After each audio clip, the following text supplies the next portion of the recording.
Welcome back to NASCAR Report today.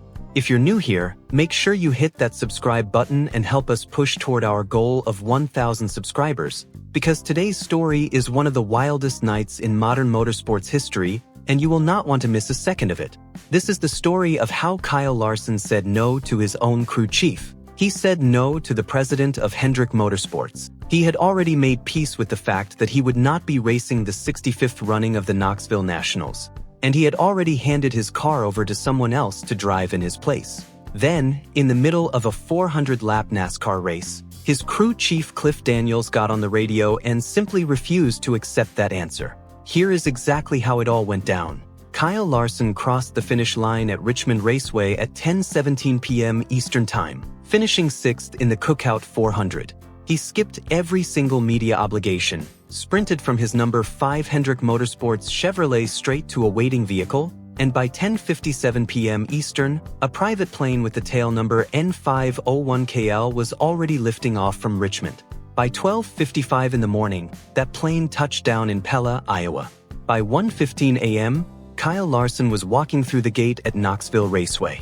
Minutes later, he started the 65th Knoxville Nationals from the pole position, and he led every single one of the 50 laps. Now here's the thing. This conflict wasn't some last-minute surprise. It had been sitting on the calendar for an entire year. For 2026, the Knoxville Nationals shifted its date back 1 week, and that shift landed it directly on top of the same Saturday night as the NASCAR Cup Series race at Richmond. Kyle Larson had raced every Knoxville Nationals going back to 2016, his third full season in Cup with Chip Ganassi Racing, and in all those years his Cup schedule had never once collided with the Nationals. 2026 was the very first time, so the team made a backup plan. A crew member named Trevor Canales would climb into the Paul Silva-owned number 57 sprint car, start the feature, and immediately pull it into the pits, a start and park move worth $15,000 to the team. There was precedent here too. Trevor had done the exact same thing for Rico Abreu back in 2015 when NASCAR commitments kept him away from that Saturday finale. Publicly, Kyle Larson accepted the situation completely. Speaking to reporters on Friday, he said, quote, "It's fine, it shouldn't revolve around me anyway," end quote. But to understand why he even entered the event in the first place, you have to understand the money behind that number 57 car. Paul Silva's team only races about a quarter as often as a full-time sprint car operation, so every single event they can run together matters. Kyle Larson has said outright that he feels he owes both Paul Silva and his close friend Trevor Canales every worthwhile payday he can bring them. And the numbers from that week back that up in a big way. Larson stayed in Iowa after the previous Sunday's Cup race and banked $13,000 winning at Knoxville Raceway that same night. On Monday, he added $21,000 with a win at Southern Iowa Speedway in the Front Row Challenge. His Thursday preliminary win at Knoxville added another $12,000. That's $46,000 delivered to Paul Silva's team in a single week, with that $15,000 start and park payment still on the way. On Thursday, Larson laid it out plainly. Quote, "This is what Paul does for a living, and Trevor, like I said, anytime we get the chance to race, we try to," end quote. He pointed out that the event pays serious money both on preliminary night and for locking into the feature, and that kind of payday goes a long way for a small team. Of course, that didn't stop a debate from forming online about whether Larson should have even been allowed to run the preliminaries, knowing full well his NASCAR schedule would likely keep him out of Saturday's finale. But here's the interesting part. That debate mostly existed among outside fans and commentators, not among the actual competitors. Two of the most respected, longtime voices in sprint car journalism didn't see a problem with it at all.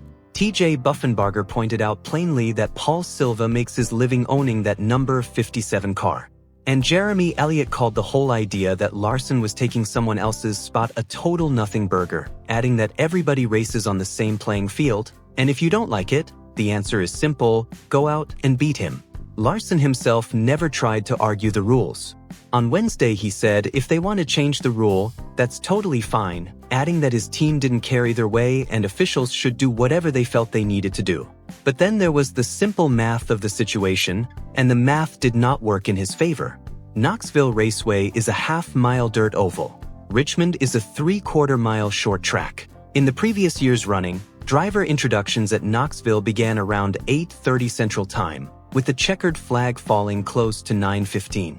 Meanwhile, the Cup race at Richmond was scheduled for a 7 p.m. Eastern green flag, and the year before, that race had taken 3 hours and 11 minutes to complete, meaning a realistic departure from Richmond wouldn't happen until after 10 p.m. Eastern at the earliest, before you even factor in getting off pit road and to the airport.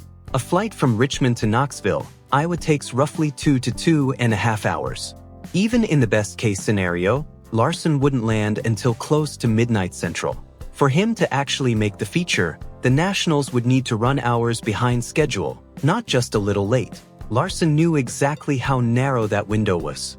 On Wednesday, he mentioned there was a chance of afternoon rain in Iowa, and that with the humidity, anything could happen, and that a few hours of delay could open up just enough time for him to get there.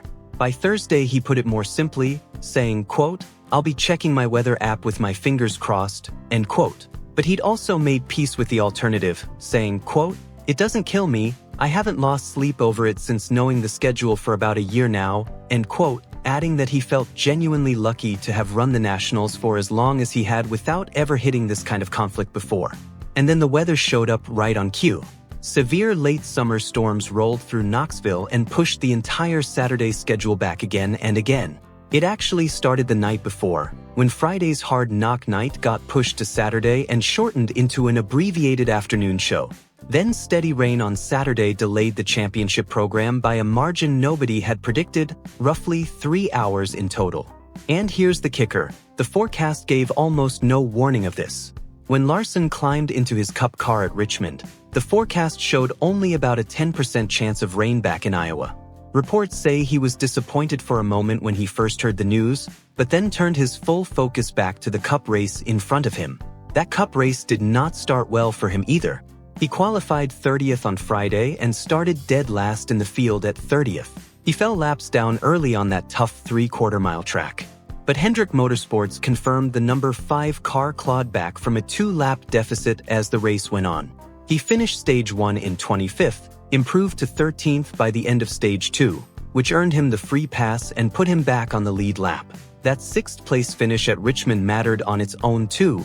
It was his best result in weeks, coming after a stretch of 4 finishes outside the top 30 in 5 races that had dropped him 5 spots down to 10th in the championship standings. The real turning point came over the radio during a midway caution. Cliff Daniels came on and said, quote, "Knoxville has not even started hot laps yet, big delay for the race, don't know if it's tomorrow yet, but they're way behind, just so you know," end quote. Larson answered with one word, Knoxville. Daniels came back with, "Yeah, we're working on plans for you." Larson simply said, after the race, Cliff Daniels explained how the whole plan came together. Jeff Andrews, the president of Hendrick Motorsports, was instrumental in laying out the logistics, while Kyle's PR representative worked the phones with people on the ground in Iowa. Daniels said he'd rather have a plan ready that gets turned down than have nothing prepared at all, and he admitted Larson pushed back hard at first. Quote, "He kept telling me no, he kept telling Jeff Andrews no, but we were persistent because we knew that if we get him there, he can probably do something special," end quote. Daniels also said that once the trip actually became possible, you could see Larson's whole race improve. He drove into the top 10 late and brought the car home 6th. Larson described that exact moment himself, saying, quote, "We were struggling but making improvements, and then all of a sudden Cliff came on the radio and said there was a rain delay and they hadn't started hot laps yet, and I got a kickstart of emotion there," end quote. The moment the checkered flag fell at Richmond, the whole operation kicked into gear. Larson parked on pit road, ran straight to the hauler, grabbed food and water from his crew, and was rushed to Richmond International Airport where a chartered plane sat waiting. At 10:57 p.m. Eastern, that plane lifted off toward Pella, Iowa, the closest airport to Knoxville Raceway. And almost instantly, fans started tracking it live on Flight Radar 24. That single private jet became the #1 most tracked flight on the entire platform, with reported peak viewership ranging anywhere from roughly 7,000 people up to over 16,000 people, all watching one plane cross from Virginia to Iowa in real time. Fans posted updates constantly. The plane over Indiana around midnight, over central Illinois by 12:25, and touching down in Iowa at 12:55. And it wasn't just online. Knoxville Raceway actually put the live flight tracker up on the stadium's big screen, and fans in the grandstands watched that plane close in during track prep and hot laps. A reporter on scene posted that the crowd was going wild watching pole sitter Kyle Larson's flight tracker on the big screen at the sprint car capital of the world. Cameras caught him stepping off the plane in Iowa, where a police escort was waiting to rush him to the track. At roughly 1:15 a.m. Eastern, he walked through the gate. Quote, "This is pretty sick," he said. "I can't believe it's all working out. I didn't think I'd be here," end quote. He had completely missed hot laps, but he made it onto the grounds before the 22-lap B main even wrapped up.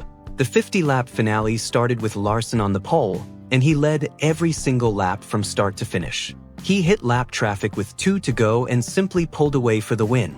It marked his 4th career Knoxville Nationals title, joining his wins from 2021, 2023, and 2024, all 4 coming within the last 6 runnings of the event. That ties him for 4th most all-time in the history of the race. The win also pushed his career total to 16 victories at Knoxville Raceway and 40 career wins overall with the World of Outlaws, making him the 22nd different driver ever to reach that milestone. The week as a whole was almost unheard of. Only a handful of drivers in history have ever won 3 times during Knoxville Nationals Week. Nobody, according to the record books, had ever won 4 times in 1 week, not even counting the Front Row Challenge. The payday matched the achievement too. The feature win alone paid $200,000, and combined with pole money and preliminary night bonuses, his total earnings for the week topped $212,000. Behind him, plenty of drivers had nights to remember too, with a couple of career best finishes in the top 3. But the moment that stuck with everyone came from the runner-up, who said afterward, quote, "I'm glad Kyle got to make it back. Honestly, if I want to win this race, I want to beat Kyle and the best there is," end quote. In victory lane, Larson summed the whole night up himself. Quote, "It's extremely surreal," end quote, he said, admitting he'd felt almost no emotion in the days leading up to it, knowing he likely wouldn't get to race at all, with only a small glimmer of hope tied to a weather forecast. Quote, "It's just wild how I'm here tonight," end quote. And he made sure to give credit where it was due, saying, quote, "I wouldn't have any Knoxville Nationals championships without Hendrick Motorsports," end quote. What an absolutely unbelievable night of racing, and honestly, one of the great logistical sports stories in recent memory. If you enjoyed this breakdown, please consider subscribing to NASCAR Report today. We're working hard to reach 1,000 subscribers, and every single one of you helps us get there. Thank you so much for watching, and we will see you in the next one.